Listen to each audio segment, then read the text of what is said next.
We believe the narrative of being a woman who is her own boss is a special type of journey that deserves more visibility in today's society. The problems and struggles we face can and should be faced together. We found each other through our shared journeys that resilience is the only answer to fulfilling dreams and callings on our lives. FlyGirls is an intimate look into the creative hustle.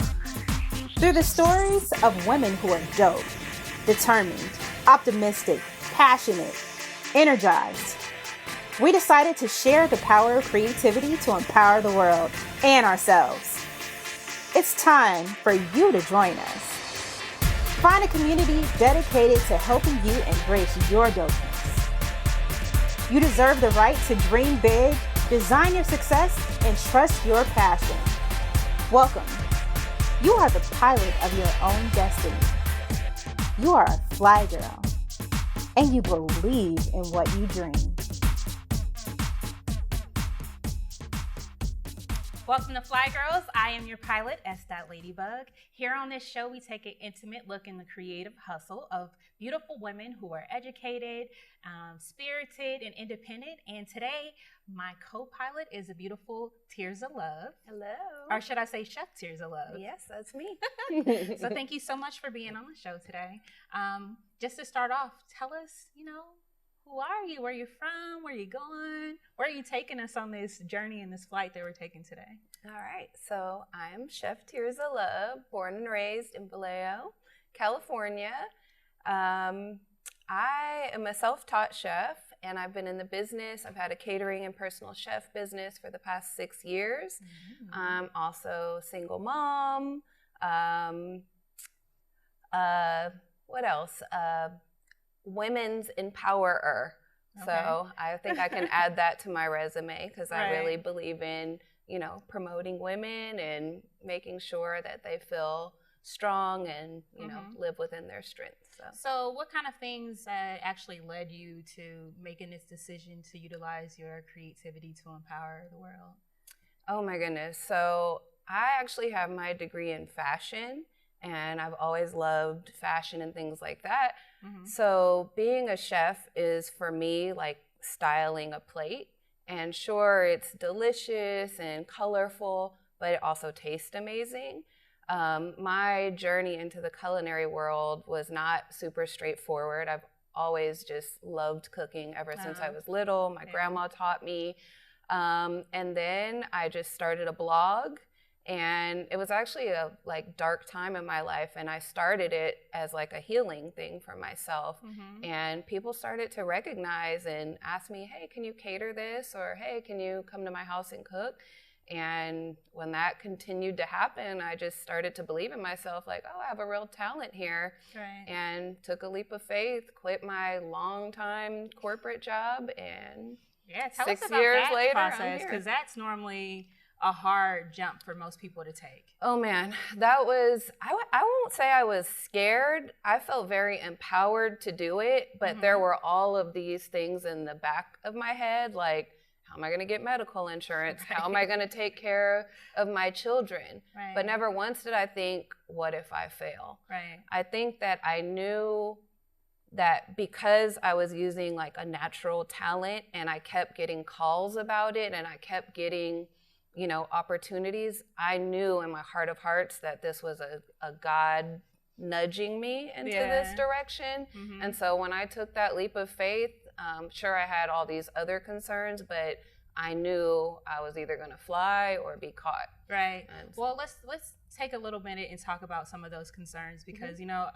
I find also, like in conversations, just speaking to other entrepreneurs, that it's not something you always share. It's kind of like a private moment at home sometimes, where you find yourself at night, you're crying, you're like praying, and it's rarely anybody to talk to because it's not a core of like tribe that you have during that process. So tell us a little bit about, what that kind of looked like for you and some of the, misconceptions, for instance, of being an entrepreneur and starting that journey and just stepping out, knowing that you're going to leave this reliable check. Right.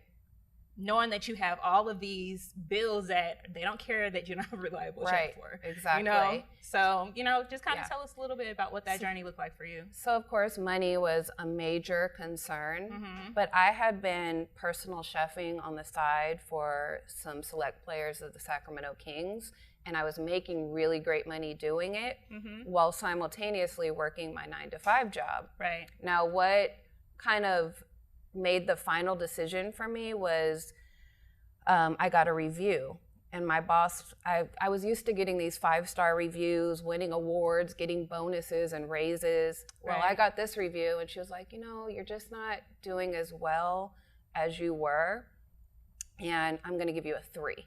And I was like, a 3? Like, ouch. And in my mind, I swear, like, God spoke some scripture to me. He was like, if you're not doing it as if it's unto me, then you need to let it go. Right. And so I literally had that review and started typing up my resignation. And it was scary, it was, but I felt empowered to do it because I was like, well, I'm not doing good at this, but I'm doing great at that. Right. And so that must have felt good. It did. Especially when you feel like the morale is down when something like that happens. I mean, that's coming from a place I can't even name how many times I had bad reviews. But, you know, just...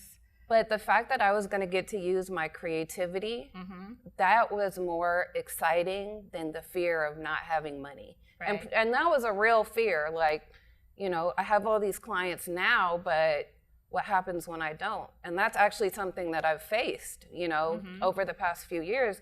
Owning a business is feast or famine. So when I started out, I was like hot, like sought after. And then eventually it kind of took a curve. And that's when you're like, all right, what am I going to do? So what did you do? You know, I just kept praying. And I'm sure it's an ongoing process because it's just, you know, but this show is about just talking about what it is because most people feel like you're alone until you talk to one other person. It's just like, wow. Definitely. You know? What did I do? I took jobs at other catering companies. I partnered with other catering companies. I took positions that I wouldn't normally take, you know, jobs. I had to humble myself, really. Because you think you're one thing, and then you get into this position, you're like, ooh, I'm not that anymore. So who am I now? Right now, I'm the humble chef who is taking the jobs that will provide for my family. Right. While simultaneously still attuning my creativity and making it so that when it's time for me to take flight and go back off onto my own, I will be ready. Right. So I think that's what it is. There's no straight path when you're an entrepreneur. There's always some bumps, some cliffs. Like, it's crazy. Right. So what are some of the things that you feel like kind of set you apart from other chefs? What sets me apart? I think the fact that I don't have a rule book and I'm inspired by everything. Like, I can go to a museum, I can be around creative people, colors, whatever. Like, I'm so inspired by the world around me, and I'm able to take textures and smells and colors and put it into a dish and make it my own. Oh, you're making me hungry. I think what I love most about it is literally just putting myself, my artistic vision onto that plate. And then when people eat it and they're like, oh, this is delicious, like, that's just the icing on the cake. Like, you know, I kind of know from the start it's gonna taste good, but is it gonna like draw the person in a way that they haven't been drawn in before? You know, are they gonna try something they wouldn't have tried otherwise because of the way I presented it? And so that's more so my angle. So leading up to getting to this point and understanding who you are, and, you know, of course, as time goes on, things are going to sharpen, you know, iron sharpens iron, you know, more situations you fall into are going to just shape the future of what that looks like. So I guess for me, my question for you was understanding, like, who's your core audience? Like, if someone's looking for a chef or they're looking for Chef Tirzah to do something for them, what should they expect from you, expectation-wise? So I have a motto where I underpromise and overdeliver. I really like wowing people. I like giving them extra or giving them the unexpected. Like, wow, I knew it was going to be good, but I didn't know it was going to be amazing. You know, I didn't know you were going to present it to me in this way. I didn't know you were going to, you know, set the table and make it. I love making people feel special and warm. So when, you know, people hire me to cater, the intimacy of dining together is what I like provide. I make an atmosphere where they feel comfortable sharing with each other. Like I just did a dinner party for 9 ladies who traveled from all over the world. They found me on Instagram by typing Black woman chef, which I thought was crazy. Right. But I loved listening to their conversation and the things they were discussing, and then just hearing them, you know, gush over the food. They were like, oh my God, it's amazing. And then while simultaneously having these deep and intimate conversations, I was like, this is the vibe right here. Yeah. This is what I do. I create this vibe where they feel comfortable and drawn into each other, but also very attuned to the food. Gotcha. Yeah. So speaking of vibes, let's talk about a beat at a table. Yes. That is like my passion project that my cousin Ricky T and I created. It's a silent dinner. So you get some headphones, and I have a 5-course meal that she curates a soundtrack to. We also have a local artist come in, so there's beautiful art on the wall that's for sale. We have a sangria guy come in, and the sangria is bomb. And it's a Black-owned sangria company, which I love. And it is like my favorite foods that I bring to other people. Honestly, that's what I love about it. It's like, what inspires me? What do I cook well? What do I think people will like? You know, let me give them that. Something they wouldn't order on a menu at a restaurant. You know, this is not chicken fingers and fries. This is, you know, ahi tuna stacks and, you know, just things that they wouldn't normally order. And I love plating it, and, you know, my kids work and they present it, and it's just a family affair. My cousin is a bomb DJ. Like, you know, she really creates the music to the menu. And I haven't seen that done before, where it's so carefully, you know, presented. And I will add that it's definitely a nice event. Yeah. You know, I had the pleasure to attend with you, so it's very nice. That's why I wanted to make sure you spoke about it and tell us when the next one is upcoming. Or the next one is going to be in October, October 13th, I believe, and it's going to be in Arizona. We do travel with it, so we do it here in the Bay Area and also in Arizona, because that's where DJ Ricky T lives. And we found that there's this little tiny Black population there that doesn't have a lot to do, and they show up for it. So yeah, it's a lot of fun. So you corner the market. Yes, yes. I'm trying to travel like with it, you know, Atlanta, New York, Miami, wherever, because, you know, good food, good music. I tell people all the time, I'm too tired to go to the club. I don't want to go to the club, but if I can go to a nice dinner with friends and eat and get dressed and have great music and a great, beautiful atmosphere, like, it's the perfect alternative to a nightclub and hanging out with friends, you know, inside. So it's like, that's something to do that people are looking for. That's true. Yeah. So we're going to take a break because we have to pay some bills. We'll be back. Thank you for supporting FlyGirls. We are mobilizing the stories of dope women around the world. Wouldn't you like the opportunity to introduce your brand to our listeners? Become a sponsor today, and together we can share the power of creativity to empower the world. Welcome back to FlyGirls. I am your pilot, S.LadyBug, and of course I'm still co-piloting with Tirzah Love. We're going to be moving into another section of the show. It's called Get Your Roll On. And so with Get Your Roll On, just to let you know what it is, we're going to be rolling yarn balls. And what's interesting for me is that, of course, I'm a crocheter, and I love yarn. It's all over. But I never knew that when I started this love journey with yarn, that it was going to be the pivotal thing that kind of gets me to the next point. It's kind of like my therapy. Right. So since we just had kind of a deep conversation about your journey, we're going to get our roll on. All right. So we can move into the next segment. Since your favorite color is green, Thank you.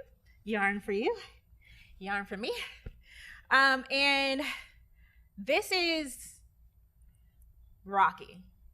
I call this yarn Rocky, R-O-C-Y, because this is rare, outrageous colored yarn that I find while I'm traveling. So both of these were purchased in Mexico, actually. Okay. Okay, so you're gonna find the beginning. Oh Lord, let's see. Here, actually, take this one. It's green too. So that's your beginning. Hold on to that. Oh, she just found it real quick. Okay. And so we're gonna start by wrapping. You're right-handed, right? Mm-hmm. Okay. So on your left hand, you're gonna wrap 5 times. So you're gonna wrap around like this 5 times. Mm-hmm. And then you're gonna remove it from your hand, and you're gonna hold it like this. And right in the middle, you're gonna wrap 5 times again, like a bow tie almost, or like a bow. Okay. Then you're gonna fold the corners over, and then you're just gonna keep on wrapping, and you wanna keep on wrapping around like in a circular motion. All right. And you wanna turn it from the piece that's in your hand to like this. So you're gonna be like wrapping it, like turning it. Okay. Rotating. Got it. Everybody, Get your your roll roll on. That's why I call it getting your roll on. Okay, so while we're doing this, we're gonna have an uplifting conversation about how it feels to be a woman and running a business and being in a position of leadership and power and how important it is. So first question for you is, how important do you think it is for women to be in leadership roles? I think it's very important for women to be in leadership roles. I mean, think about the women you were raised with and how empowering they were without even trying. Mm-hmm. Now, take that on a larger scale. I mean, we could have mamas, grandmas run the world. They have the wisdom. I think that women are essential to this society, and I feel like we're the beacons of love and light, and we really need the platform to be able to spread that. That's facts. Yeah. And so in your opinion, who is the most inspiring for you, or the flyest girl, past or present? Oh, I love Maya Angelou.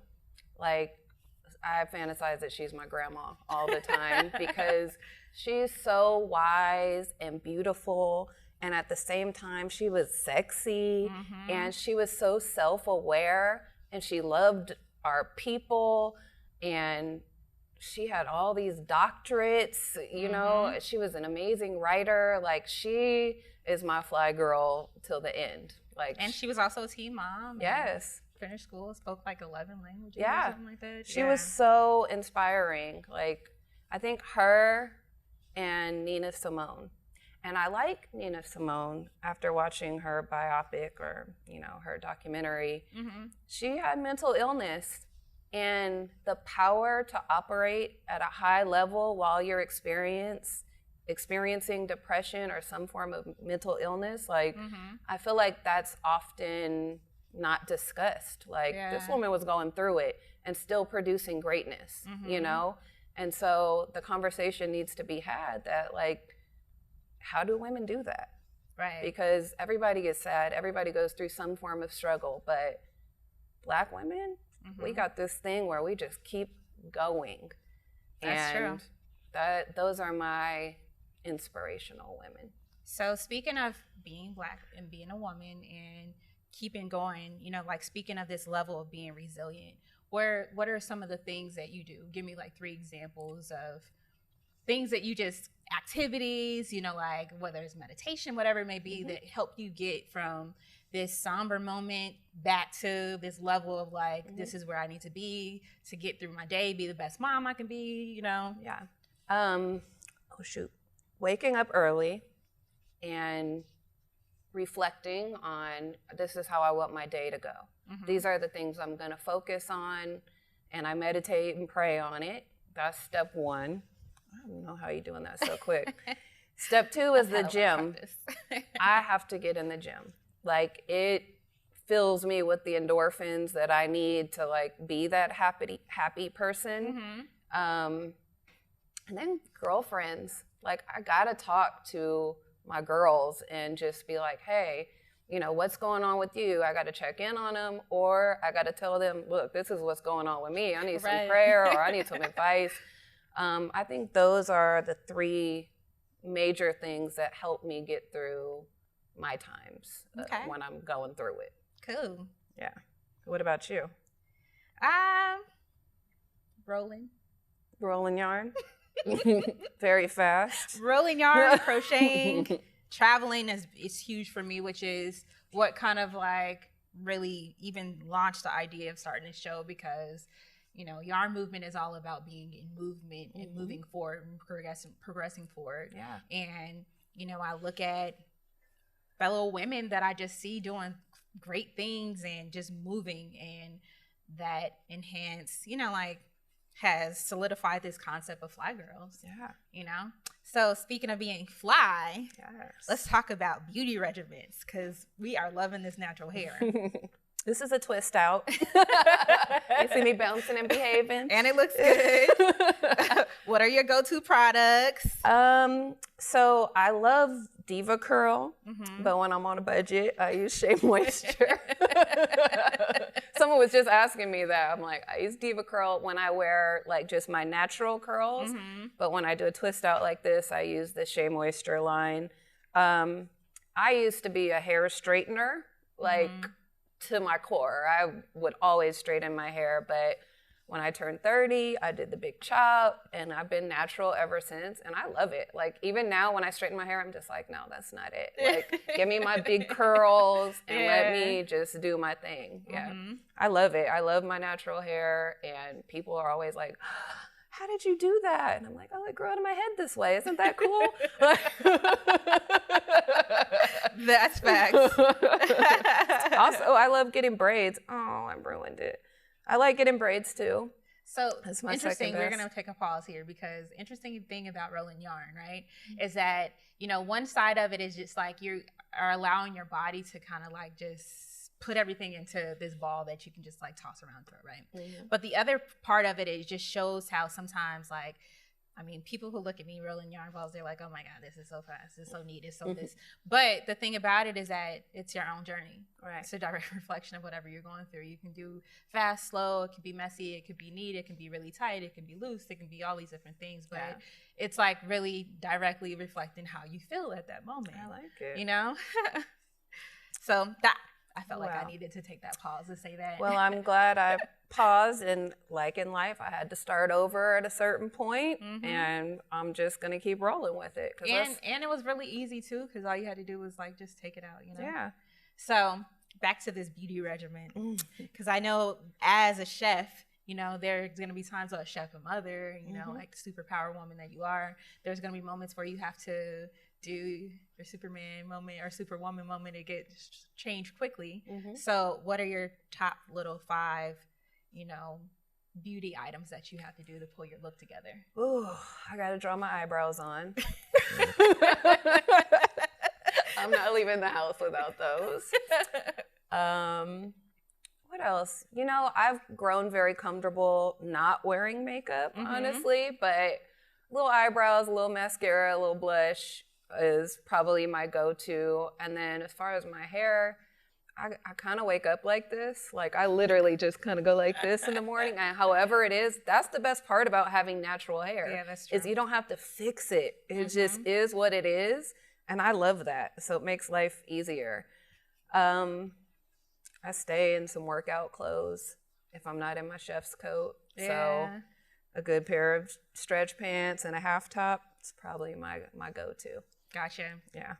So as we get towards the end of our conversation, I want to make sure that anyone who's watching can keep in contact with you if they're interested in hiring a chef. Yeah. I would suggest you all doing so. Chef Tirzah is available. She's locally based here in the Bay Area. How can they find you? So my website, www.tirzah, Tirzah, catering.com. My Instagram handle is Tirzahs_kitchen or cooking_with_Tirzah. Lots of Tirzah there. So, yeah, that's how they can reach out, email, check my website, check my Instagram, see what I'm up to, see what I'm cooking. I try to stay, semi-active on there. I talk about food, but also talk a lot about love.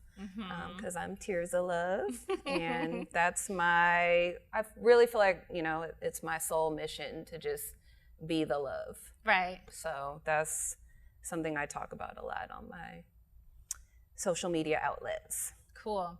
So, last question before we end. All right. Music. What are you listening to? Oh, I'm kind of old school. I love old school R&B. That J-Rock song, Win, Win, Win, Win. I'm listening to that every morning when I wake up, and I'm rapping it in the mirror. Morning inspiration. What else? I'm listening to, I got like an Apple playlist that has some current R&B on it, some newer people that I really like, but I find myself going back to the old. So, like I said, I love my Nina Simone. Yeah. India Arie, I like the neo soul, positive message, right, type stuff. So, yeah.